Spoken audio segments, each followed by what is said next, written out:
Do you want to learn the tricks that top leaders use to get the most out of themselves and their teams? Well, Naftali Hoff is here to help. Lead to Succeed picks the brains of top leaders to learn about their challenges, insights, and best practices. Here's Naftali.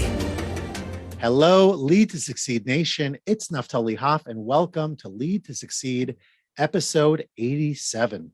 This episode is sponsored by the Impactful Business Leadership Mastermind. The mastermind brings together hungry entrepreneurs and business owners who want to scale their business, get their toughest problem solved, learn best practices, and build their networks. Learn more at impactfulcoaching.com/BLM. Today, I have the pleasure of speaking with Leah DeVon. Leah is the executive producer and host of Indie Style, a TV show that reaches an international audience. As an independent recording artist and entrepreneur, Leah is dedicated to creating a positive show that gives successful entrepreneurs an opportunity to shine. She has successfully carved out a unique niche for herself as an independent recording artist, opening for musical acts like Earth, Wind, and Fire, Chaka Khan, Destiny's Child, and the Backstreet Boys, just to name a few. Leah's impact reaches even further than the world of entertainment. As an educator for over 15 years, Leah has enhanced the lives of thousands of children through her teaching, both in the classroom and online. She also writes and designs curricula for online English language arts programs. Leah, thank you so much for coming on the show today. Well, I'm excited. Thank you for having me. Oh, no, this is beyond exciting for me. Most people don't know this, but we actually worked together for 3 years when I was a head of school in Atlanta. So as the great Yogi Berra might have said, it's deja vu all over again. And it's in a great way, an opportunity to chat, which is very, very exciting for me. And, you know, you've done some really interesting things, definitely not the path of the standard educator. I can say that, you know, personally, having seen so many educators and their journeys and whatnot. So talk us through a little bit, you know, the education piece, moving over specifically to entertainment. What was your journey, and why did you choose this path? Well, to be quite honest, what a lot of people don't know is that the entertainment and education have always gone hand in hand. I mean, I started singing in the church when I was like 7 years old. So that entertainment piece has always been something that I've loved. But of course, you know, I come from a college-bound family. So of course, education was always in the forefront of what I was going to do. I attended the University of Florida. I knew that I loved children. Initially, I was going to go into child psychology, but just decided I was going to be an educator. I wanted to kind of get out there as quickly as I could. While I was in college, though, I would perform in like entertainment talent shows and I would sing. So they've actually always kind of gone hand in hand. But to be honest with you, you know, at the end of the day, when we are being professionals, we have to figure out how we're going to make our living. Sure. So, went into education, was very blessed to be hired like right out of college. I was so green. Teaching, but have just really always loved teaching. The interesting thing that you may not know is during my summer months, I would do music. So, you know, I was doing that for many, many years and did quite well for myself as an independent recording artist. Opened up for some really great acts. I was the face for an international jewelry line out in Beverly Hills, you know, had Elizabeth Taylor's team do a photo shoot. Oh, cool. Did some really cool stuff as an independent artist that a lot of people don't think that you can do. Yeah. Would teach during the school year, which I loved. And did a fine job at it, I might. Oh, you're so sweet. Thank you. You were wonderful to work for. But just in the summer, I would do my passion. I've always had my hand on the pulse for entertainment because I think in life, you know, you have to be smart in terms of what you're doing with your time. I knew teaching was something I loved. I knew that entertainment was my passion. And so the two have just kind of go Gators. So and if I would have known that at morning lineup I had an all-star like that, you know, in my presence every day, I might have given you the mic. Who knows? You are so awesome. I love it. But I do want to talk about something, Leah, if I may, because you talked about passion, and you know, you hear, I hear certainly, and I think a lot of people do, sort of mixed messages as it relates to follow your passion. You know, it's very in vogue to say, Steve Jobs and so many others, follow your passion. You'll never work a day in your life and all of that. And that's great. On the other hand, you kind of came to your passion, maybe not initially, but over time, it almost seemed like you came to it after you had established yourself and you had your core income, your daily schedule, all the things that were your foundation, your bedrock.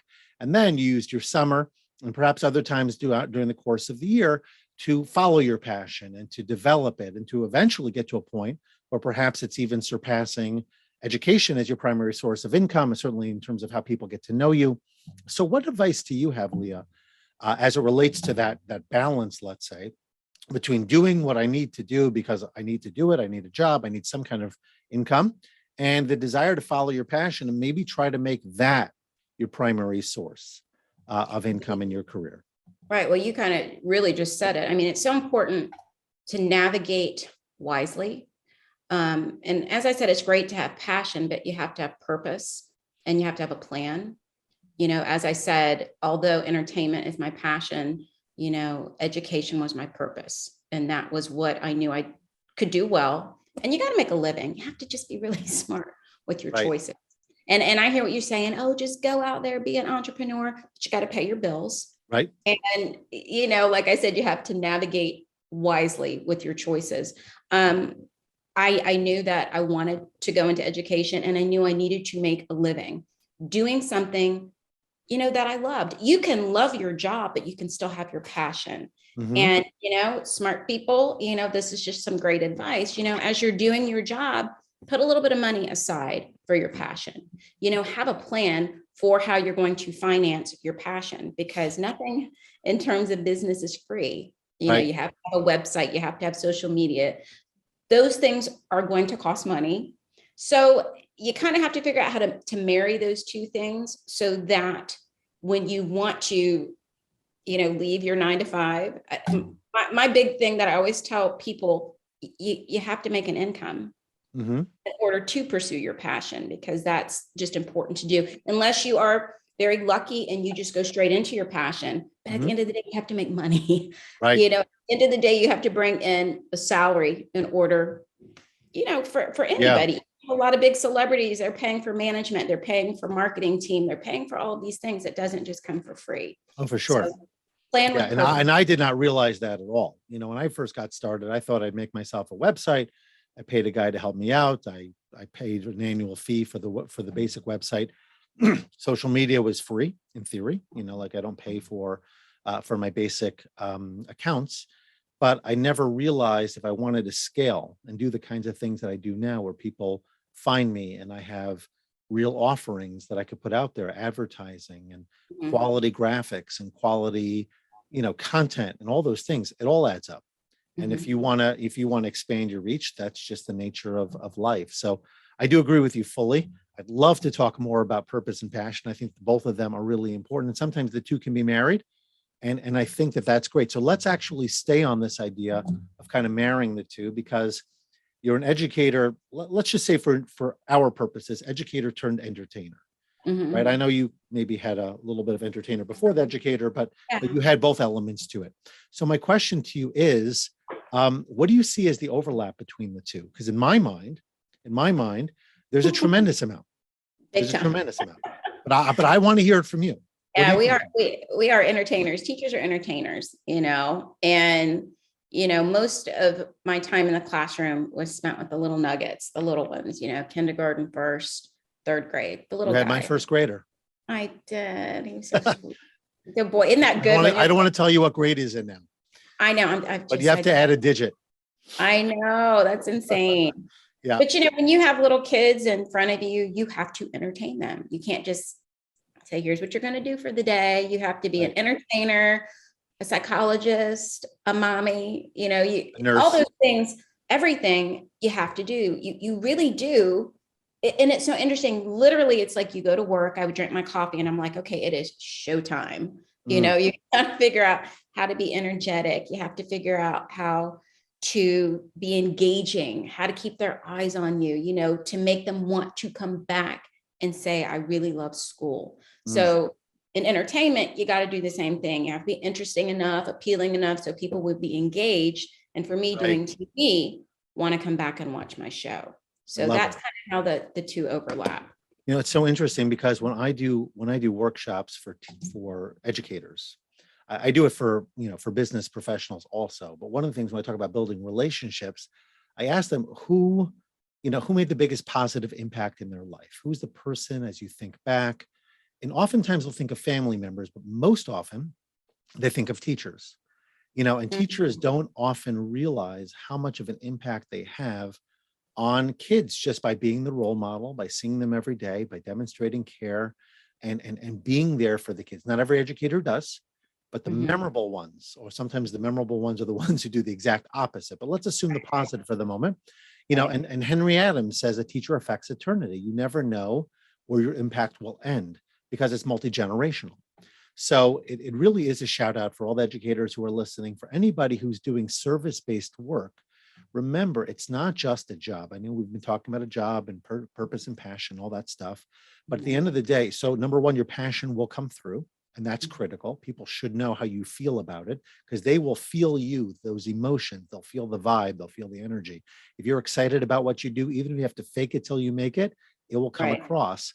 But if the kids feel like, Miss DeVon's class back in the day, Miss Bryan's class was the class to be in, and they were just excited to see their teacher, and every morning was just this positive energy, then that will carry through.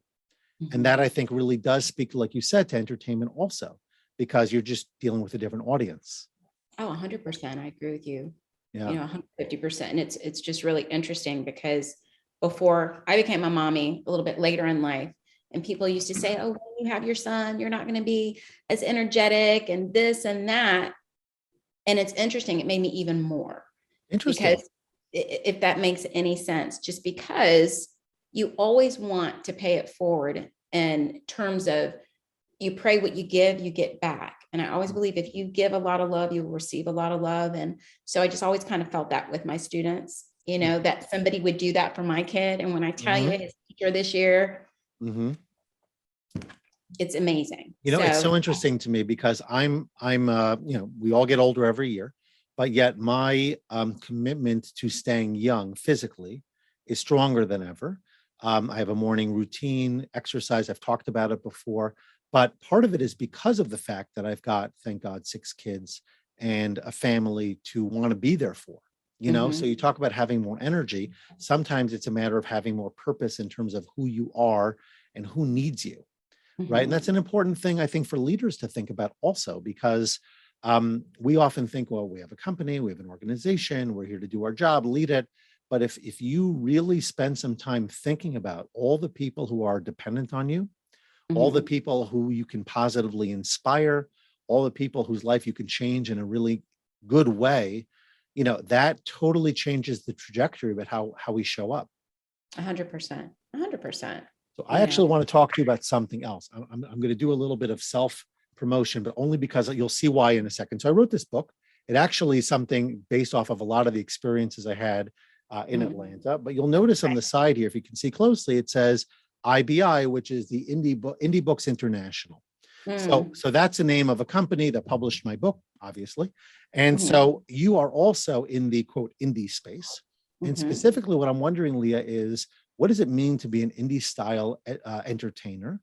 And why have independent entrepreneurs become such a big focus in today's day and age? Right. Well, for me, when I talk about indie, when I say I've been an independent entrepreneur, and even when I was teaching, I started to branch out and really do well for myself financially. There's a music conference that's in Palm Beach every year. And 3 years ago, the gentleman who's over the conference said, can we talk about you during one of our sessions? And I'm like, because I had a management company out in Los Angeles.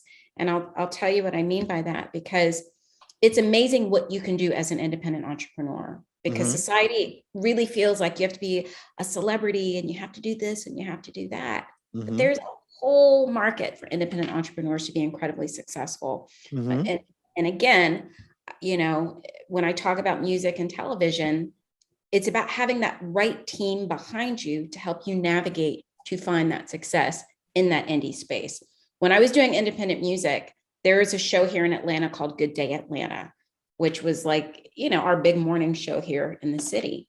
And anytime I had something to promote, they were very kind and they would let me come on their show. And one day, one of the anchors said, hey, you should do TV. I'm like, that's not my background. He's like, I love what you're doing. And you've done so much as an independent recording artist. You should think about doing TV. I started thinking, independent entrepreneur.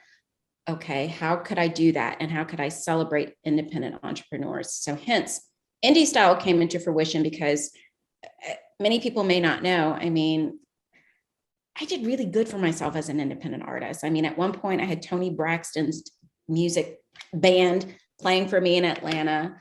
I did a lot of great things. I connected myself with a company called Mary Kay Cosmetics, wrote a song for one of their national directors, did really good for myself.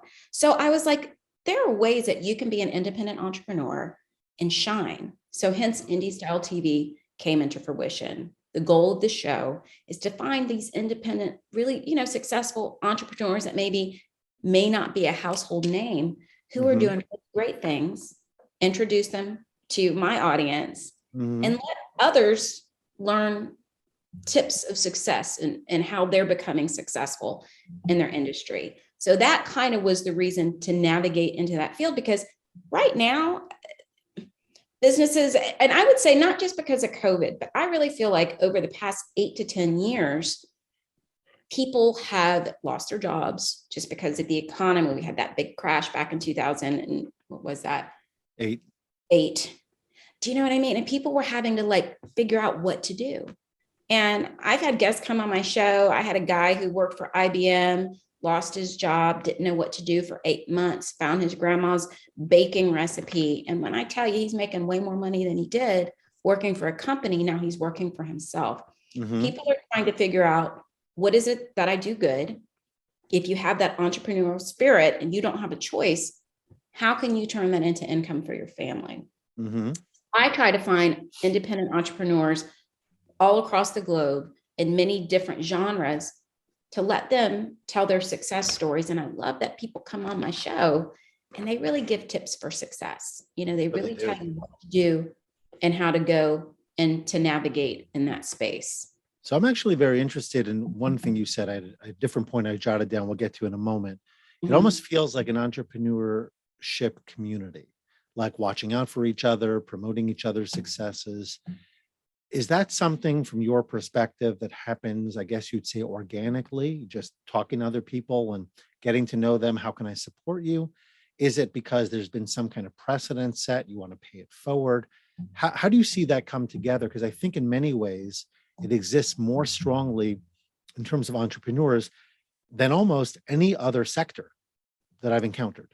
Yeah, I agree with you 100% because it's just kind of, I feel like the world, we've shifted into what some people might kind of say survival mode. What is it that I'm going to do? If companies have closed and you're not doing your 9 to 5 or whatever, a lot has changed over the past 2 years. So in terms of people coming together, I see it more so, as you're saying, more than ever. And it's like, we're just stronger, together and with more people. Sure.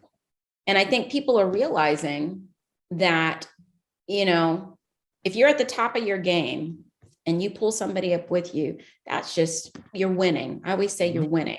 People are getting out of that headspace of, oh, I've worked so hard and I'm not going to help you. I see people changing that mindset more, because wherever you are, I always say, in terms of in your business, you should have people who are right there with you. You should have that mentor that's up here that's helping you grow the things you don't know.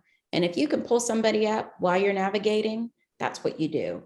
That's a win-win for success. Yeah, it's not a zero-sum game, which I think maybe in the past it has been. You've talked about team in a couple of different ways. You obviously just mentioned stronger together, but let's talk about your team for a minute, because I'm imagining, since you're doing a lot of your work even out of your own home, that your team is remote, that they're doing different kinds of roles, maybe some full-time, maybe some part-time. So tell us some of your, let's call it leadership, but also management tips, because, leadership, of course, creates the vision, but the management's important too. We need to make sure things are getting done. So how do you keep tabs on everything you're doing, and at the same time find the headspace and the strength necessary, as well as the clarity to help others? And then, and maybe even before that, how do you source your people to Mhm. ensure that you don't have to do any more of that work than necessary because they already have a lot of those tools in place?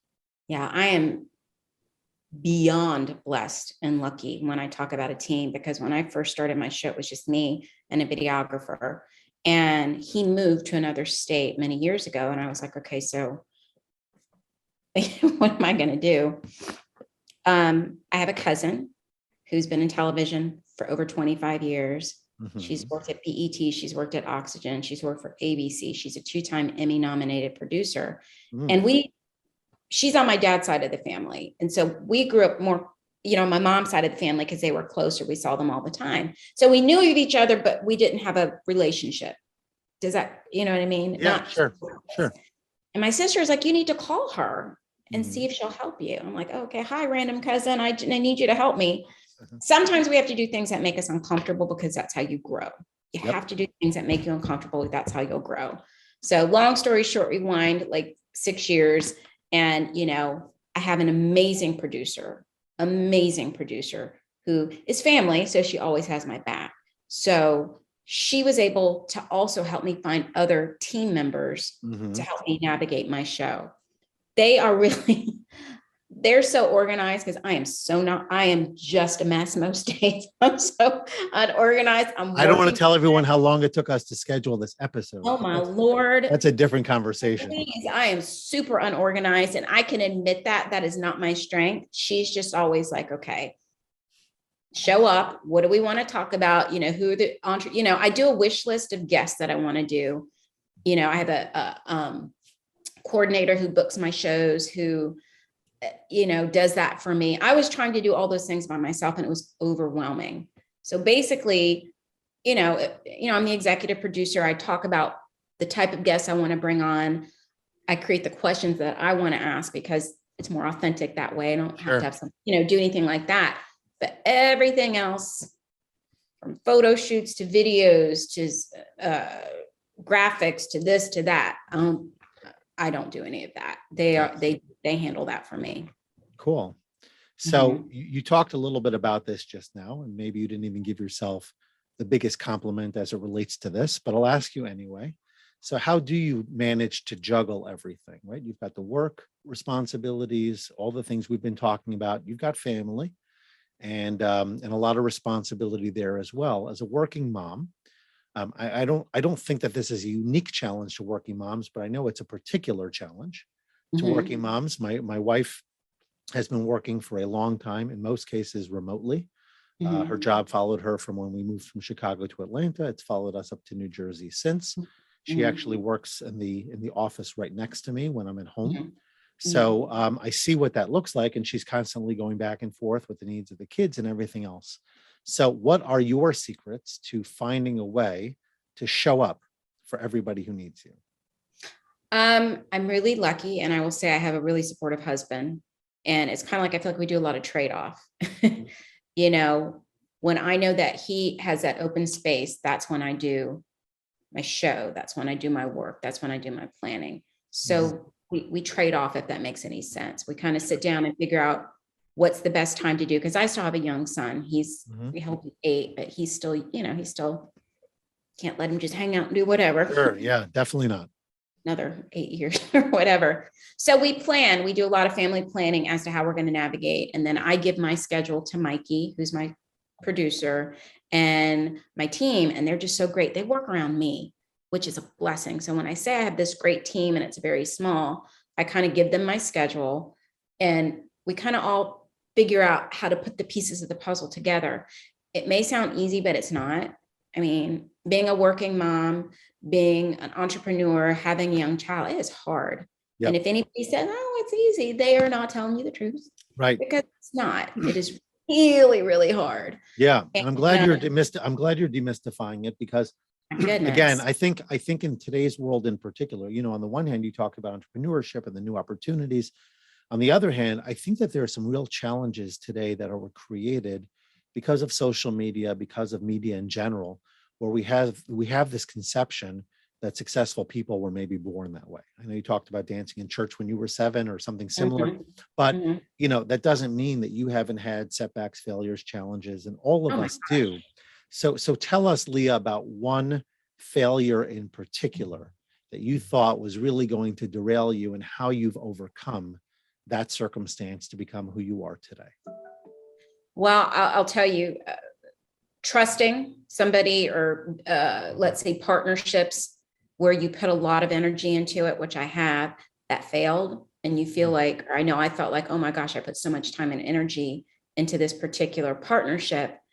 And it was not what I expected it to be. And it was a real big disappointment because you put a lot of time and energy Yeah, and then it doesn't work out. So that's really, really exhausting and disappointing, but that's a learning lesson. sure. All the failures or mistakes that I've made, I try to kind of like say, okay, what can I do better? And also just realizing that you don't have to depend on other people to do certain things that you can do for yourself. Like in 2022, I'm getting ready to do something that I'm super excited to do, but it's something a year ago I've been like, I can't do that. So disappointing when you find a partnership or you're working with somebody and you do your part Mhm, and then you don't do their part and you just mhm, put so much energy and work and mhm. months into Right, something that's exhausting. So that's disappointing. sure. And That's we have to business. find a way to learn lessons from it and simultaneously not blame ourselves Mhm. for the fact that, at least in that case, it sounds like there were definite pieces out of your control. Or just always put your energy into your business. You should Right. never, ever put more energy into somebody else's business versus yours. For sure, I That's agree. not what you should Okay, so do. we are going to transition now to my favorite segment in some ways, which is the rapid fire, where we have Mhm. short, quick responses to some interesting questions. And the Okay. first one I have for you, Leah, is something cool, and maybe you'll surprise me with this one, something cool about Atlanta that very few people know. Atlanta has just something for everybody, cool and eclectic. I don't know people that don't live here. Know a place called Virginia Highlands, which is so beautiful. You kind of feel like you're in kind of like a Soho, because if you've been to the city of Atlanta, our city is very different from like New York City or Los Angeles. But if you go to Virginia Highlands, you get a piece of, because I love New York City, you get a Mhm. piece of Soho right here in Atlanta, Georgia. So it's just a really very special place that when I want to go to New York, I go to Virginia Highlands because it kind of reminds me of a little piece of Soho.